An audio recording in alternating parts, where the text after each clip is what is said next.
Good morning, kids. This week's lesson is going to be kind of short, but there's a lot of information packed inside of here. I divided it up into two parts, Part A and Part B. Part B will be next week. Part A is this week. And like I told you before, this unit is pretty important. You will be seeing the same information next year in Algebra 2. So this week, we're going to go ahead and discuss with length, your arc length, and the radian measure. So remember last week we talked about that there's two ways to measure an arc. You can go ahead and you can denote an arc by the degree measure associated with the central angle. It's like a fraction. For example, this, let's say a wedge of a circle is 60 degrees, so the arc length is 60 degrees. It's part of a circle. Radians, you're finding that same section, but it's a fraction out of 2 pi.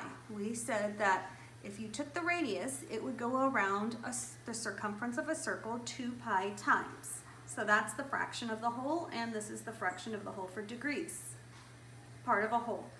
For example, let's say you have an arc and it measures 30 degrees. Then to determine how many radians, you would create a fraction. So 30 degrees out of 360, this is the part of the circle that you're talking about, and you will multiply it by 2 pi to determine which fraction of 2 pi is 30 degrees equivalent to. And once you go ahead and reduce your fraction, you will find that 30 degrees is comparable to pi over 6 radians. And if you go back to your notes where I had you last week, create your own unit circle with your degrees and your radians on both of that, you will see that on 30 degrees, that is equivalent to pi over 6 radians. Now I would recommend that you use that unit circle you created last week with your information for this week too. And I'll go ahead and I'll put it once again, my unit circle, under this week's notes, just in case you didn't get a chance to go ahead and create your own unit circle last week. Okay, let's go over a couple of examples. Let's say we wanted to convert from degrees to radians and radians into degrees, and you did not have your unit circle in front of you. You could go ahead and create fractions. Right over here, if you have a 60-degree wedge, your arc is 60 degrees, and I'm asking you to convert it to radian measure, you would go ahead and create a fraction, 60 out of 360 degrees, and you would multiply it by 2 pi. Why is it 2 pi? Well, the entire circle is 2 pi. So you're taking this little fraction and you're trying to figure out what part of 2 pi, the fraction of 2 pi, is 60 degrees equivalent to. So 60 degrees over 360 multiplied by 2 pi, you'd wind up with 120 pi over 360. Reduce your fraction, and 60 degrees is comparable to pi over 3. Once again, you can go ahead and use your unit circle to double check your answers.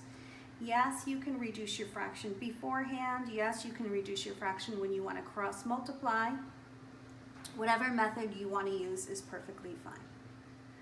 Now let's say you had a 300-degree arc and I asked you to convert it to radian measure. Once again, create a fraction, 300 degrees out of 360.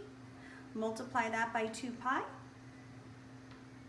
Reduce your fraction, and you'll find out that 300 degrees is equivalent to 5 pi over 3 radians. But for right now, let's talk about the practical application of learning how to convert radians to degrees and degrees to radians and calculating the length of circumference of circles. Right here, you have a clock. Here's your clock face. 1, 2, 3, 4, 5, 6, 7, 8, 9, 10, 11, 12. So the minute hand of a clock would actually be the radius of the clock. You have the minute hand of the clock, and the radius is 10 inches long. So the minute hand is 10 inches long. We want to know to the nearest tenth of an inch, how far does the tip of the minute hand travel as the time progresses from 12 to 12:15? So you have your minute hand right here. We want to know how far distance-wise. Now I'm not asking angles, how many radians from here to here, how many degree measures from here to here. I'm asking the specific length of this particular clock. Now, how do we determine the length of this particular clock? Well, there's a big clue. The clue is this, 10 inches long. So we know that this radius is 10 inches. And since it's 10 inches, we can determine the entire circumference of the circle. So there's 2 steps to complete this problem.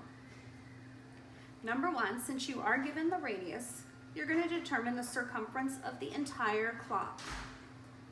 This is 10. Remember, circumference is 2 times pi times the radius.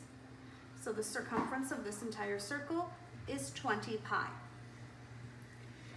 Now, if we want to determine the exact length of this particular wedge of this particular clock, you're going to go ahead and determine the fraction of this particular clock. Well, we know that from 12 to 12:15, that's 1/4 of the clock.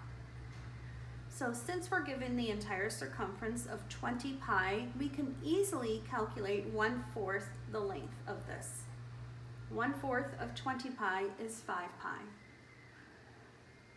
You can go ahead and if the problem is giving you decimals and asking you to round to the nearest 1/10 of an inch, you can go ahead and do that.